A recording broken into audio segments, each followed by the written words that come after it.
Hello मेरे प्यारे प्यारे दोस्तों, मैं श्रेयांश आपका स्वागत करता हूं आपके अपने YouTube चैनल पथ सक्सेस यूपी बोर्ड में।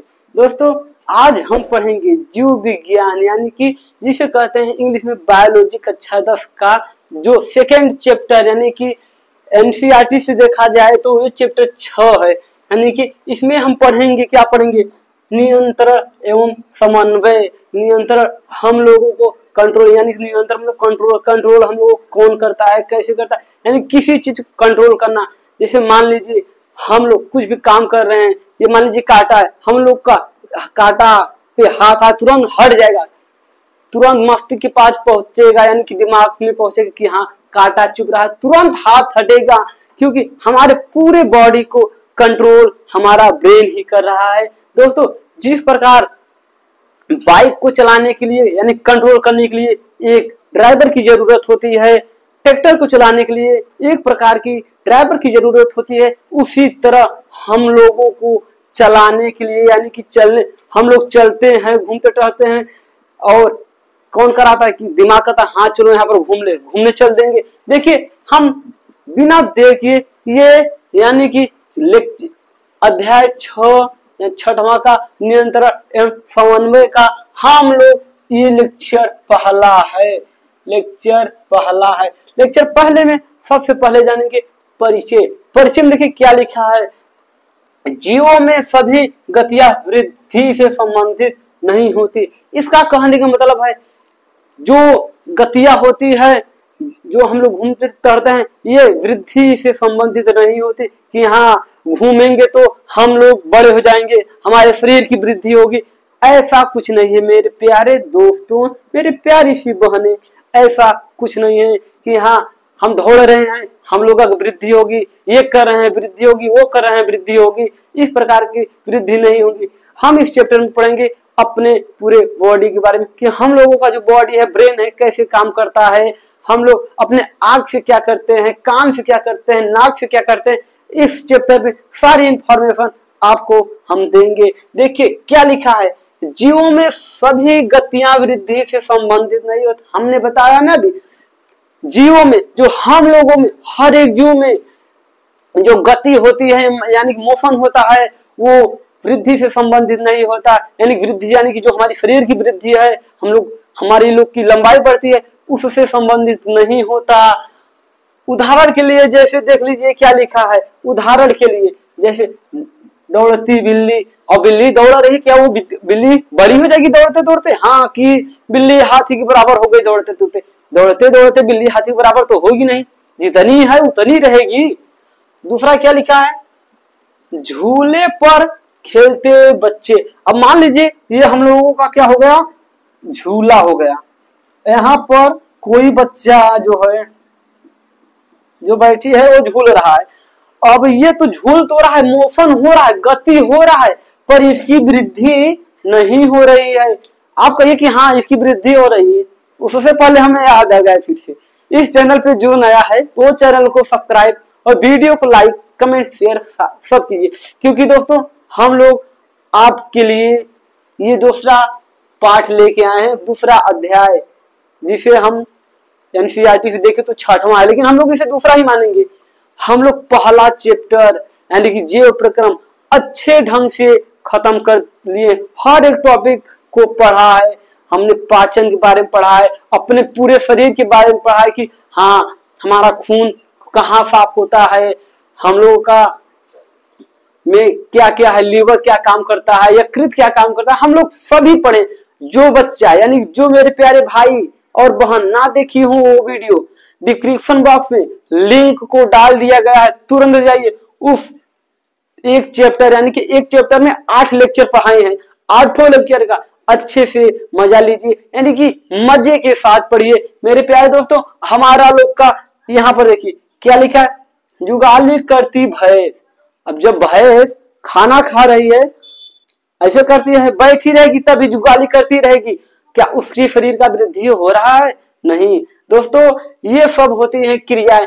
हम लोगों को पता चलेगा कि कहीं पर जा रहे हैं, अगर पैर में कांटा चुभ गया तुरंत यानी कि जिसको ऑटोमेटिक ब्रेन के पास पहुंचेगा कि हाँ कांटा चुभ गया, तुरंत पैर हटेगा, तनिक सा भी देर नहीं होगा, हम लोग अपना पैर तुरंत ही हटा लेंगे। मान लीजिए हम लोग मार्केट में खड़े हैं रोड पे और कान में यानी कि ईयरफोन लगाए हैं और गाड़ी आ रही है, अचानक से हमारे सामने से गुजरेगी, हम लोग झटके में पीछे आएंगे कि हाँ, हम लोग को महसूस हुआ कि हाँ गाड़ी गई, हम लोग हट जाएंगे। ये जो हवा चलता है महसूस करते हैं, मान लीजिए क्रिया हवा चली, हम लोगों को ठंड लगी, तब हम लोग तुरंत ही स्वेटर अपना पहन लेंगे कि हाँ हवा चल रही है, ठंड लग रही है, स्वेटर पहन लें। बारिश में निकलेंगे तो छाता लेके निकलेंगे कि नहीं कि ऐसे हाँ घूमते चले जाएंगे। चलिए दोस्तों, आप लोग इसे एक बार और समझ लीजिए ये क्या कहना चाहता है। यानी कि जीवों में सभी गतियां वृद्धि से संबंधित नहीं होती। उदाहरण के लिए हमने लिखा है दौड़ती बिल्ली, यानी कि बिल्ली दौड़ रही है, उसमें गति हो रहा है लेकिन वृद्धि से संबंधित नहीं है। झूले पर खेलते बच्चे, झूले पर बच्चे झूला झूल रहे हैं, गति तो हो रही है, झूला इधर गया फिर इधर आया, लेकिन इसमें कोई वृद्धि नहीं हो रही है, बच्चों की वृद्धि नहीं हो रही है। तीसरा जुगाली, यानी कि जुगाली करती भैंस, जो भैंस है जिसे हम कहते हैं अपने भाषा पघुरा रही है, पघुरा तो रही है, वो अपने भोजन का पाचन कर रही है पर उसमें कोई वृद्धि नहीं होती। चलिए दोस्तों, हम लोग नेक्स्ट टॉपिक बताएंगे, यानी कि इस क्रियाओं को, इस गतियों को कितने भागों में हम लोग बांट सकते हैं। चलिए दोस्तों, हम लोग आज पढ़ेंगे ये जो हम लोगों का गति है, क्या है, गतियां हैं, इसे हम लोग 3 भागों में अच्छे ढंग से बांट सकेंगे। देखिए पहला क्या है, ऐच्छिक, ऐच्छिक क्रिया। दूसरा क्या है, अनैच्छिक क्रिया।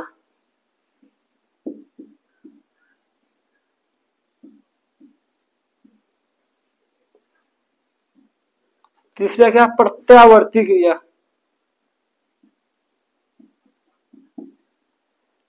प्रत्यावर्ती क्रिया। अब देखिए दोस्तों, ये 3 क्रियाएं हमने लिख दिया है। अब इन 3 क्रियाओं में क्या क्या होता है।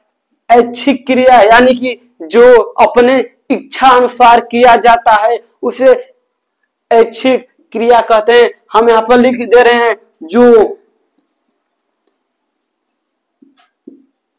अपने इच्छा से किया जाता है,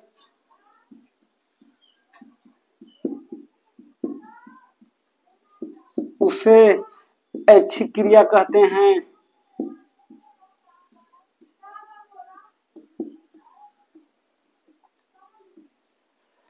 हम दोस्तों बार बार बता रहे हैं, जो इस चैनल पे नया हो वो चैनल को सब्सक्राइब और बेल आइकन का बटन प्रेस कर दे। ऐच्छिक क्रिया कहते हैं, सॉरी दोस्तों यहाँ पर लिखा है ऐच्छिक क्रिया, बस कहते हैं लिखना है, कहते हैं। देखिए आप समझ लीजिए, ऐच्छिक क्रिया जो हम अपने मन से किए, अपने इच्छा अनुसार जो कुछ भी हम किए उसे कहते हैं ये ऐच्छिक क्रिया है। दोस्तों जैसे हम लोग कहीं घूमने गए, अपने मन से जाते हैं ना कि हाँ चलिए हम यहाँ पर घूम लें, अपने मन से क्रिया किए। चलो हम लोग क्रिकेट खेल लें, वो भी अपने मन से क्रिया, कोई जबरदस्ती तो ले नहीं जाए कि हाँ चलो क्रिकेट खेलो।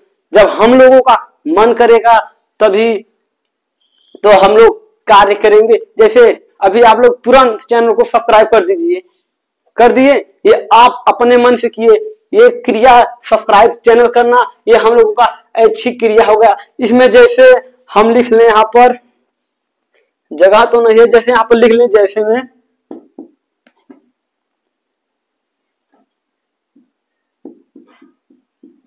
जैसे खाना खाना, हम लोग खाना अपने मन से खाना खाते हैं, खाना हो गया। दूसरा हो गया खेलना, क्योंकि हम लोग खेलने अपने मन से जाते हैं। और क्या हो गया, क्रिकेट खेलना आदि सब आती है। और चलना, हम लोग कहीं घूमने जा रहे हैं यानी कि चल रहे हैं, ये आदि आप लोग अब समझ रहे हैं कि ऐच्छिक क्रिया में क्या क्या होती है। ऐच्छिक क्रिया वे क्रिया जो अपने मन से की जाए। जैसे हम अपने मन से आप लोगों को पढ़ा रहे हैं, ये क्या हुआ? ऐच्छिक क्रिया होगा। अगर हम ना पढ़ाएं तब क्या होगा? हम लोगों का अगर मन नहीं रहेगा, हम लोग नहीं पढ़ाएंगे, तब हम लोग का अनैच्छिक क्रिया, यानी कि हम अपने मन से नहीं कर रहे हैं, ये हम अपने मन से पढ़ा रहे हैं, इसीलिए आप लोगों को ये ऐच्छिक क्रिया होगा। अब आइए दूसरा क्या है? अनैच्छिक क्रिया। अनैच्छिक क्रिया वो क्रिया, कौन क्रिया? वे क्रिया जो अपने इच्छा अनुसार नहीं होती, किसी दूसरे के अनुसार होती है। देखिए क्या लिखा है? वे क्रिया जो इच्छा से ना किया जाए, ना किया जाए,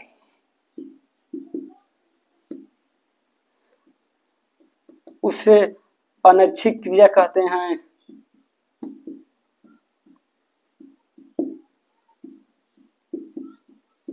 अब समझिए, अपने मन से क्या नहीं कर सकते। जैसे मान लीजिए हम खड़े हैं और हमारा मन है कि हम सांस ना लें, ये हम लोग कहा गया ऐच्छिक क्रिया कि हमारा मन है ना हम सांस ना लें। कितने देर तक खड़े रहेंगे? 1 मिनट 2 मिनट, लेकिन हम लोगों को सांस लेना ही पड़ेगा बिना किसी के परमिशन से, यानी कि लिखा है वे क्रिया जो इच्छा से ना किया जाए। हम लोगों का कितना भी इच्छा है कि हाँ हम आज सांस नहीं लेंगे दिन भर, लेकिन हम लोगों को मजबूरी है कि हम लोग सांस लेंगे। अगर सांसें नहीं लेंगे तो तुरंत ही निपट जाएंगे, यानी कि हम लोग मर जाएंगे, जिसे कहते हैं डेथ हो जाएगा। इसीलिए हम लोग सांस लेना जरूरी है। अगर हम लोग सोच लें कि हाँ आज खाना खाए हैं, इसे पेट में रहने देंगे, यानी कि पचाएंगे नहीं, तब वो तो जो पेट में गया वो ऑटोमेटिक ही अपना पाचन क्रिया कर लेगी। जैसे दोस्तों हम यहाँ पर उदाहरण के रूप में बता दे रहे हैं, क्या क्या लिखे हैं हम? दिल का धड़कना। एक बार नोट्स में लिखा है दिल का धड़कना। हम कितने भी सोच लें कि हाँ भाई आज हम दिल अपना नहीं धड़काएंगे, लेकिन जो हम लोगों का दिल है वो धड़केगा, क्योंकि वो अनैच्छिक क्रिया कर रहा है दूसरे के अनुसार। यानी कि हम कितना भी सोच लें कि हाँ ये हम लोग दिल थाम के बैठेंगे, दिल धड़कने नहीं देंगे, लेकिन वो 1 मिनट में 72 सेकेंड, यानी कि 1 मिनट में 72 बार धड़केगा। 1 मिनट में 72 बार धड़केगा ही, रुकेगा नहीं। अगर दिल रुक गया तो समझो हम लोग भी रुक गए। और दूसरा क्या लिखा है? खाने का पाचन। नोट्स बनाए हम, नोट्स यहाँ पर रखे हैं, उसी से देख के बता रहे हैं। खाने का पाचन, पहला होगा सांस लेना, श्वसन करना। ये उदाहरण है, यानी कि जैसे लिखते हैं, जैसे में श्वसन लेना और खाने का पाचन। खाने का पाचन, मान लीजिए हम लोग खाना खाए और कितना भी सोचे कि हाँ खाना को नहीं पचाएंगे, उसे बाहर नहीं निकालेंगे, लेकिन हम लोगों को मजबूरी है, पेट में खाना जाएगा तो अमाशय में, हमने बताया था ना, कार्डियक्स और फंडिक्स पाइलोरिक वाले भाग में खाना अच्छे ढंग से पच जाएगा। खाना अगर पेट में गया तो हम कितना भी सोच लें कि हम खाना का पाचन नहीं करेंगे, अपने भोजन का पाचन नहीं करेंगे, लेकिन ये हम लोगों के इच्छा अनुसार नहीं होगा, ये अपने इच्छा से करेगा। जैसे हम लोग ऐच्छिक क्रिया में अपने इच्छा अनुसार करते थे, अपने इच्छा अनुसार खाना खाते थे, अपने इच्छा अनुसार घूमने जाते थे, खेलने जाते थे, टहल रहे थे, क्रिकेट खेल रहे थे, फुटबॉल खेल रहे हैं, लेकिन यहाँ पर अनैच्छिक क्रिया, यानी कि वे क्रिया जो इच्छा से ना, हम लोग का कितना भी इच्छा है कि हाँ हम ये नहीं करेंगे, लेकिन हम लोग के लिखा है ना, वे क्रिया जो इच्छा से ना किया जाए। हम लोग को इच्छा है कि हाँ हम लोग खाना खाएं, पाचन नहीं होगा, लेकिन उसका पाचन जरूर होगा। अगर हम लोग के पेट के अंदर आमाशय में खाना पहुंच गया मुंह से, तो उसका पाचन जरूर होगा। सांस, कितना भी हम लोग सोचें कि आज सांस नहीं लेंगे, बिना सांस के ही जीवित रहेंगे, लेकिन हम लोग सांस लेना जरूरी है। जैसे मान लीजिए प्रकाश की किरण आई, हम लोग कितना भी हाँ इसे तकते रहेंगे, नहीं, जब प्रकाश की किरण पड़ेगी हम लोगों की आंख में, आंख की जो पलक है वो झप जाएगी। देखिए दोस्तों, अब हम लोग का तीसरा क्या है? प्रत्यावर्ती क्रिया। हम लोग प्रत्यावर्ती क्रिया में क्या लिखे हैं? जैसे वो क्रिया जो अचानक से अचानक घटना हो, घटित हो, जैसे लिख दें वे क्रिया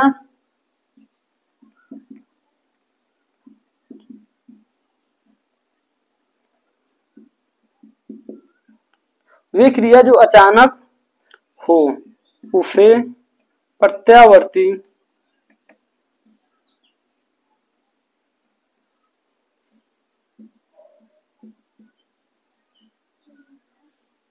अब ये समझिए, वे क्रिया जो अचानक से घटित हो उसे हम क्या कहेंगे, प्रत्यावर्ती क्रिया। जैसे मान लीजिए हमने अभी शुरू में ही आप लोगों को बताया, क्या बताया कि हम रोड पे, जैसे ये हम लोग का रोड हो गया, रोड पे हम यहाँ पर बीचों बीच में खड़े हैं, यहाँ से बस गई, हम लोग तुरंत ही कैसे, जैसे ऐसे बस के हम लोग तुरंत ही पीछे हट जाएंगे, क्या होंगे, तुरंत ही पीछे हट जाएंगे, यानी कि ये अचानक क्रिया हुई, अचानक हुई ने, अचानक हम लोग पीछे हट गए, वही क्रिया हम लोग का प्रत्यावर्ती कहलाती है। जैसे मान लीजिए दूसरा उदाहरण क्या होगा, हम लोग आसमान में यानी कि आकाश में धूप निकला बहुत तेजी से, हम लोग ताके कि हाँ सूर्य भगवान को देख लें कि कैसे चमक रहे हैं, तुरंत देखेंगे और तुरंत हम लोगों की जब आंख पे उनका प्रकाश पड़ेगा, यानी जिसे कहते हैं रोशनी पड़ेगा, तो तुरंत हम लोग अपना आंख बंद कर लेंगे। क्यों, अचानक से क्रिया हुई, ये प्रत्यावर्ती क्रिया में ही आई। उदाहरण में हमने लिखा है क्या,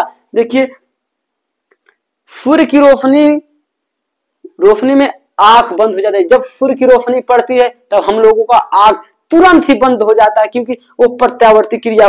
मान लीजिए जैसे यहाँ पर चूहा है, क्या है, चूहा है, चूहा को जब बिल्ली देखती है तो तुरंत ही झपट्टा मारती है, चूहा को जब बिल्ली देखती है तुरंत ही झपट्टा मारती है, क्यों, वो प्रत्यावर्ती क्रिया कर रही है। हम उदाहरण में आप लोग को बता दें, आप लोग ऐसे ही सुन लीजिए, लिखने की जरूरत नहीं है, या कहीं पर हम जो बोल रहे हैं उसी लिख लीजिए। सूर्य की रोशनी हमारे आंख पर पड़ते ही तुरंत आंख का बंद हो जाना, पहला उदाहरण है। दूसरा उदाहरण क्या है मेरे प्यारे दोस्तों, जैसे यहाँ पर हम नोट बनाए हैं, बार बार करें, हम नोट्स बना के बगल में रखे हैं, जो गलती होगी नोट्स में से देख के आप लोगों को बताया जाएगा, लेकिन हाँ गलत कुछ भी नहीं बताया जाएगा। हमने बताया ना पहला उदाहरण कि सूर्य की रोशनी हमारे आंख पे पड़ते ही तुरंत हमारे आंख का यानी कि जो पलक है उसका बंद हो जाना प्रत्यावर्ती में आता है। दूसरा उदाहरण यानी कि रोड पर हम खड़े हैं, लीड लगाए हैं जिसे कहते हैं ईयरफोन, और बस जैसे ही हम लोगों के सामने से गुजरी सही से तुरंत हम लोगों का पीछा हट जाना, वे भी हम लोगों का कौन सा क्रिया है, प्रत्यावर्ती का। 2 उदाहरण हो गए। तीसरा उदाहरण जैसे मान लीजिए यहाँ पर कोई चूहा है, चूहा बना दीजिए, ये चूहा हो गया, मान लीजिए चूहा है और यहाँ पर बड़ी सी बिल्ली बैठी है। चूहा बिल्ली दो लोग कहानी है, बिल्ली जैसे चूहा को देखेगी तुरंत उस पे आक्रमण कर देगी, यानी कि इसे खाने के लिए तुरंत ही बिल्ली चूहे के पास जाएगी, तत्काल, यानी लिखा है ना अचानक से चूहा बैठा, चूहा को पता नहीं कि हाँ मेरे आसपास बिल्ली है, और बिल्ली जैसे चूहा को देखी अचानक से उस पे हमला कर दी और चूहा को मार के खा गई। यही खाना प्रत्यावर्ती नहीं है, यानी कि उस पे अचानक हमला किया, अचानक से कार्य हुआ, यहाँ पर चूहा था, बिल्ली अचानक से आ गई, क्या हुआ, ये होगा प्रत्यावर्ती। दोस्तों हम लोगों का नेक्स्ट टॉपिक रहेगा, आप लोग इसे कहीं पर अच्छे ढंग से अपने भाषा में अपने शब्दों में नोट्स बना के लिख लीजिए। दोस्तों जो भी गलतियां हो उसे क्षमा कीजिए, क्योंकि हम भी आपके छोटे भाई हैं, बड़े भाई तो नहीं लेकिन छोटे भाई हैं। दोस्तों इसे आप कहीं पर नोट कर लीजिए, तब हम दूसरा टॉपिक आपके सामने लेके आ रहे हैं।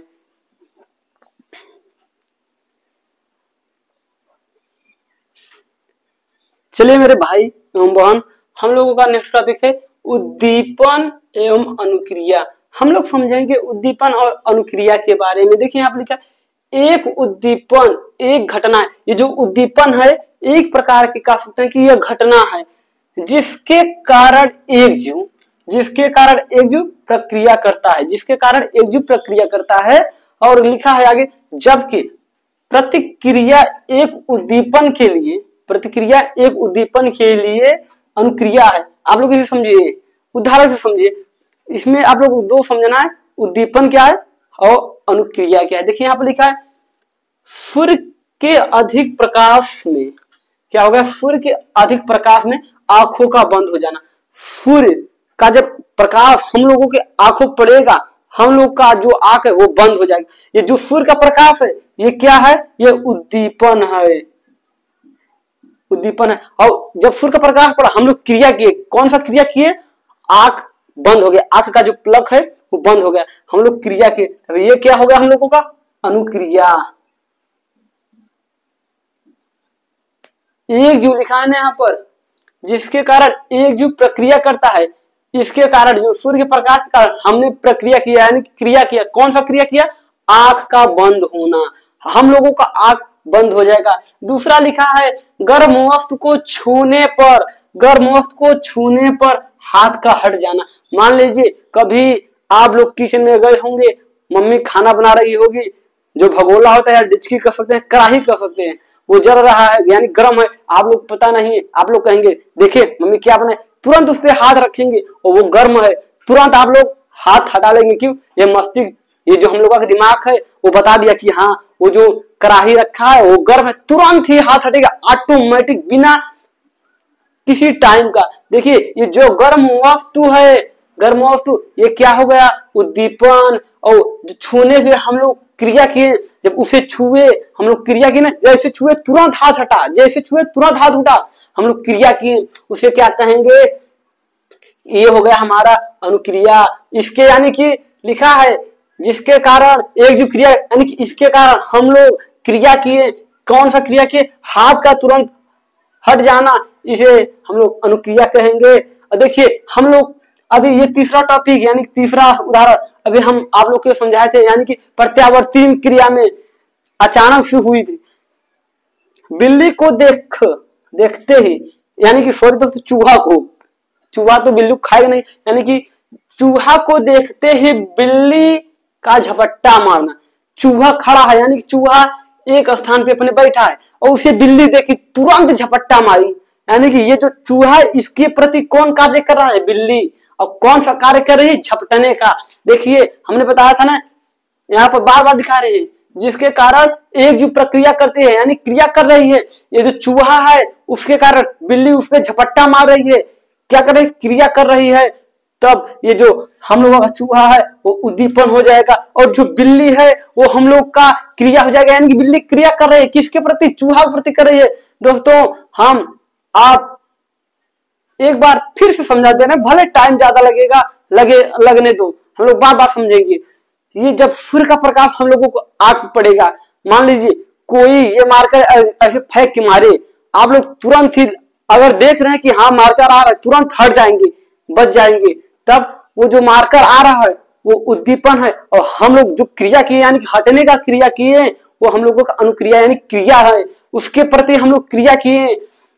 उसी प्रकार ये सभी तीनों उदाहरण है। आप लोग और से भी यानी कि आदि उदाहरण और भी उदाहरण अपन इसे बना सकते हैं। दोस्तों आप लोग इसे नोट कर लीजिए, हम लोग नेक्स्ट टॉपिक यानी कि आज क्लास का लास्ट टॉपिक रहेगा, थोड़ा सा उसमें भी कुछ जानकारी ले लें, उसके बाद न्यू टॉपिक अच्छे ढंग से हम लोग पढ़ेंगे। दोस्तों इसे आप लोग नोट कर लीजिए। चलिए दोस्तों हमारा नेक्स्ट टॉपिक है ग्राही अंग, यानी कि ग्राही अंग क्या होता है। आप लोगों को देखकर ही समझ में आ गया होगा कि ग्राही अंग क्या होता है। देखिए क्या लिखा है यहाँ पर, हमारे शरीर में बाह्य वातावरण यानी कि हमारे शरीर की बाहरी वातावरण में होने वाले विभिन्न प्रकार की उद्दीपनों की ग्रहण करने की विशेष प्रकार की संरचना पाई जाती है। यानी कि उद्दीपन कहना चाहता है कि ये हमारे शरीर में बाह्य वातावरण में होने वाली, जो हमारे बाह्य वातावरण में परिवर्तन होता है, परिवर्तन का सकते विभिन्न प्रकार के उद्दीपनों को ग्रहण करने की विशेष प्रकार की संरचना पाई जाती है। समझ लीजिए जैसे ये हमारा स्किन है, हम लोगों को ठंडी लगा तो हाँ महसूस हुआ कि हाँ हम लोगों को ठंडी लग रहा है, गर्मी लगेगा तभी तो हम लोग बोरा की तरह अपना फेंक देंगे, गर्मी लगेगा हम लोगों को महसूस होगा कि हाँ भैया हम लोगों को गर्मी लग रही है, और ठंडी लगेगी तो तब पर भी हम लोगों को महसूस होगा ना कि हाँ चलो ठंडी लग रही है, अपना सब ब्लेजर जितना फटा पूरा रखे हैं सब ऊपर से नीचे साड़ पहन ले। देखिए और यहाँ पर पाई कहा है जिन्हें ग्राही यानी कि जिन्हें ग्राही या ज्ञानेंद्रिया यानी कि ज्ञानेंद्रिया कहते हैं। ज्ञानेंद्रिया देखकर आपको समझ में आ गया होगा ज्ञानेंद्रिया किसे कहते हैं। चलिए दोस्तों एक बार हम फिर से समझते हैं कि यह क्या कहना चाहता है। देखिए लिखा है हमारे शरीर में बाह्य वातावरण में होने वाले परिवर्तन, यानी कि बाह्य वातावरण में होने वाले विभिन्न अलग अलग प्रकार के उद्दीपनों को ग्रहण करने के लिए विशेष प्रकार की संरचना पाई जाती है। हमारे शरीर में, बॉडी में एक संरचना पाई जाती है जिससे हमें महसूस होता है कि हाँ ठंडी है कि गर्मी है, हवा लग रहा है कि हवा चल ही नहीं रहा है, पाई जाती है। फिर यहाँ पर लिखा उद्दीपन विशेष प्रकार की संरचना पाई जाती है जिन्हें ग्राही या ज्ञानेंद्रिय कहा जाता है। दोस्तों हम लोग कक्षा 3, 4, 5, 6, 7 में पढ़े थे ज्ञानेंद्रिय क्या होती है, वही यहाँ पर भी आ गया ज्ञानेंद्रिय क्या है। पहले समझिए वातावरण चूहा को खाने के लिए, तब एक जीव से दूसरा जीव क्रिया किया ना, बिल्ली चूहा को देखकर बिल्ली क्रिया किया, उसी वातावरण हम जिसे समझ लीजिए ठंडी लगी, ठंडी उद्दीपन ठंडी लगी, हम लोगों को एहसास हुआ कि हाँ ठंडी लग रही है। हम लोग तुरंत ही अपना जो पुराना शूटर या नया शूटर जैकेट होगा तुरंत पहनेंगे कि हाँ भाई हम लोगों को ठंडी लग रही है, हम लोग शूटर को पहन लें। तब यही वातावरण है। जैसे गर्मी आ गई, हम लोग लादे हैं कथरी फथरी सब लाद लिए हैं और गर्मी लग रही है, गर्मी लगेगी तो हम सोचेंगे हाँ गर्मी लग रही है, तुरंत कथरी फथरी अपना जो रहेगा सब उसे फेंक देंगे। क्यों? वातावरण में जैसे जैसे परिवर्तन हुआ वैसे वैसे हमें एहसास हुआ कि हाँ ये हो रहा है। अब हम ये ठंडी में हम लोग तुरंत ही स्वेटर पहनने लगते हैं, गर्मी में सब निकाल के फेंक देंगे, बारिश में छाता ले घूमेंगे कि हाँ चलो छाता ले घूमो। देखिए जिन्हें ग्राही अंग ज्ञानेंद्रिय कहते हैं, ग्राही अंग या ज्ञानेंद्रिय कहते हैं। देखिए यहाँ पर लिखा है यह ग्राही अंग हमारे ज्ञानेंद्रिय में स्थित होती है। अब हम आप लोग को बताते कि ये जो ज्ञानेंद्रिय है कौन कौन सी हम लोग का अंग है जो ज्ञानेंद्रिय है। देखिए पहला यहाँ पर लिख लीजिए, जैसे में पहला आंख, पहला, दूसरा क्या हो गया कान, तीसरा क्या हो गया नाक, चौथा क्या हो गया जीभ, पांचवा क्या हो गया, सॉरी दोस्तों पांचवा यहां लिख दे रहे हैं, पांचवा क्या हो गया त्वचा। चलिए दोस्तों ये जो हम लोग का 5 हम लोग नाम लिखे, कान नाक यानी कि आंख कान नाक जीभ और त्वचा, यही होती है हमारी ज्ञानेंद्रिया। इसी से हम महसूस करते हैं हाँ क्या हो रहा है हमारे वातावरण में। हम लोग कैसे जानेंगे? आंख, ये जो आंख है, ये जो आंख है हम लोगों को इसी से जानेंगे कि हाँ बारिश हो रही है, हाँ वहां पर ये काम हो रहा है। आप लोग इसी आंख से देख रहे हैं कि हाँ पथाफक से जीपी बोर्ड चैनल पे पढ़ाया जा रहा है। और ये आंख देखने के लिए होता है, ना कि फाइट करने के लिए। हाँ चुम हो गया फाइट। ये हम लोग का आंख जो है वो देखने के लिए, ओनली वन देखने के लिए होता है कि हाँ बाहर फाइट हो रही है, यहाँ पर ये हो गया वो हो गया। और ये जो हम लोग कान है, हाँ भाई कहाँ हो, इधर हो। ये कान जो है हम लोगों का सुनने का काम करता है, सुनने का। ये नहीं कि कान को खाना खिलाओ, लो कान खाना खाओ, कान खाना नहीं खाएगा। कान का काम होता है कि हाँ सुनेगा। जैसे हम इस क्लास में बोल रहे हैं, आप लोग कान से सुन रहे हैं, ना कि मुंह से, ओठ से, जीभ से, त्वचा से, इससे नहीं सुनते हैं। आप लोग कान से ही सुनते हैं कि हाँ भैया पढ़ा रहे हैं, क्या बोल रहे हैं। और ये जो नाक होता है कि हाँ कितना मस्त सुगंध आ रहा है, इसी नकवा से पता चलेगा, यानी कि नाक से ही पता चलेगा कि सुगंध तो बढ़िया आ रहा है, क्या क्या बना है, कैसा सुगंध है, किस चीज का। कोई चीज अगर गंधा रहा हो यानी कि बदबू दे रहा हो, हाँ कितना बेकार बदबू दे रहा है। और कोई अगर कहीं पर कुछ पनीर पूरी का महक आ गया, अरे यार आज वहां पर पूरी है चलेंगे खाने, बहुत बढ़िया महक आ रही है। सूंघने का काम ना करता है जीभ। अब आ गई बारी जीभ। जीभ क्या करती है? हाँ मिठैया तो मीठा था, ओहो नमकीन तीता, यानी कि नूनखार जिसे कहते हैं, नूनखार। ये जीभ स्वाद के लिए होती है। हमें स्वाद कैसे पता चलेगा? ये नहीं कि कान से डाले, हाँ कनवा बता दिया कि स्वाद ऐसा है, कान से नहीं, जीभ। ये जो हम लोगों का जीभ है इसी से स्वाद का पता चलता है दोस्तों कि हाँ जीभ हम लोग खाएं कि वो कड़वा है कि मीठा है, तीता है, खट्टा है, खूंखार है, जिस प्रकार का हो ये स्वाद बताता है। ये सॉरी दोस्तों, ये स्वाद बताता है। लास्ट हम लोग का है पांचवा ये क्या है? त्वचा। ये जो हम लोग का स्किन दिख रहा है ये त्वचा, इसे हम लोग इंग्लिश में स्किन कहेंगे।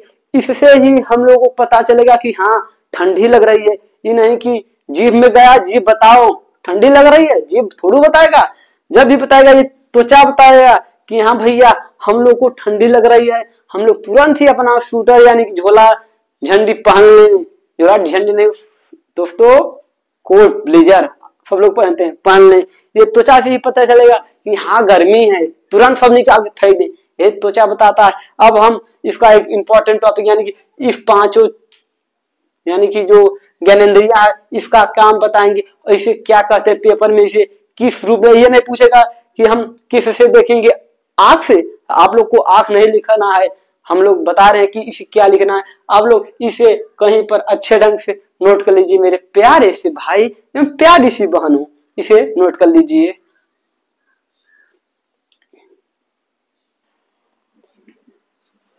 चलिए दोस्तों, ग्राही अंग हम बता रहे थे कि हमारी जो 5 ज्ञानेंद्रियां हैं इनका क्या काम होता है। जैसे पेपर में आपको पूछेगा कि हम किस ग्राही से देखते हैं, यानी कि ये नहीं पूछेगा कि हम किस से देखें, पूछेगा किस ग्राही अंग से देखते हैं। ऑप्शन में दिया होगा इसमें से, ये नहीं कि ऑप्शन में आंख नहीं देगा कि आंख ढेर हो आप लोग, ऑप्शन में देगा प्रकाश ग्राही। कोई भी पूछ लिया हम लोग किस ग्राही से देखते हैं, ग्राही ये वाला ग्राही, तब ऑप्शन में देगा। जैसे मान लीजिए दे दिया प्रकाश ग्राही, ध्वनि ग्राही और रस संवेदी ग्राही, उष्मा ग्राही, तब आप लोग उसमें आंख फेरेंगे कि आंख कहां पर है। हम लोग तो आंख से देखते हैं, लेकिन नहीं, इसे हम कहते हैं प्रकाश ग्राही। यानी कि प्रकाश ग्राही जो आंख है हम लोग का देखने का काम करता है। दोस्तों अपने भाषा में लिखिए। और ये जो कान है, कान को हम क्या कहेंगे? ध्वनिग्राही, यानी ध्वनिग्राही। ये जो कान है ध्वनिग्राही है, ये किसका काम करता है? सुनने का, यानी कि ध्वनि का पता लगाता है, कि हाँ भैया डीजे कौन गांव में बजता, यही पता लगावेला कि डीजे किस गांव में बजता है। दुरिया बजत रहे तब वो सुनाई जाए कि हाँ वहीं पर डीजे बज रहा है। और ये देखिए जीभ को कहेंगे रस संवेदी ग्राही। ये जो जीभ है हम लोगों का स्वाद का पता लगाता है कि हाँ ये जो हम लोग का मिठाइया है वो कहीं तीत तो नहीं है, मिठाइया हम लोग का मीठा ही रहेगा। यही स्वाद का पता लगाता है। स्वाद दोस्तों, ये स्वाद का पता लगाता है जो जीभ है। और ये जो नाक है यानी कि ग्राही जो है ये किसका पता लगाता है? गंध का पता लगाता है कि हाँ वहां कुकुर मरा है, महकता है, बहुत गंध आता है, मिठाई बहुत बेकार महक दे रहा है, सब्जी महक गया, इसी का पता लगाता है। ये त्वचा यानी कि उष्माग्राही किसका पता लगाता है मेरे दोस्तों? ये आप बताएंगे, ये आप लोगों को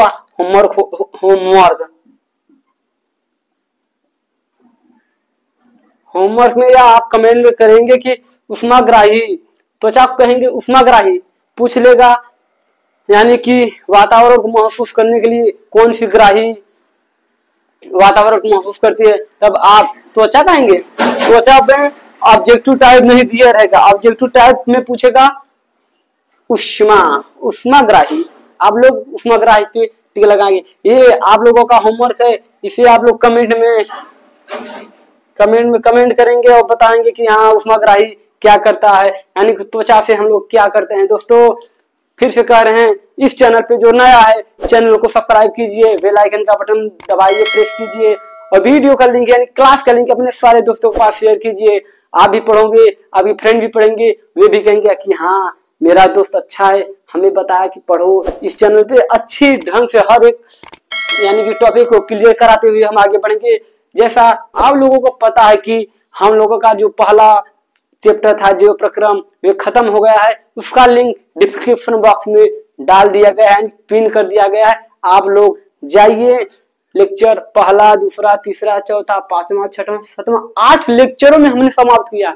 समझिए 8 लेक्चर। हम चाहते तो एक लेक्चर में समाप्त कर देते, लेकिन नहीं, हम लोग 8 लेक्चर में धीरे धीरे थोड़ा थोड़ा समझते हुए इतना पढ़ेंगे जितना हम लोगों को समझ में आएगा।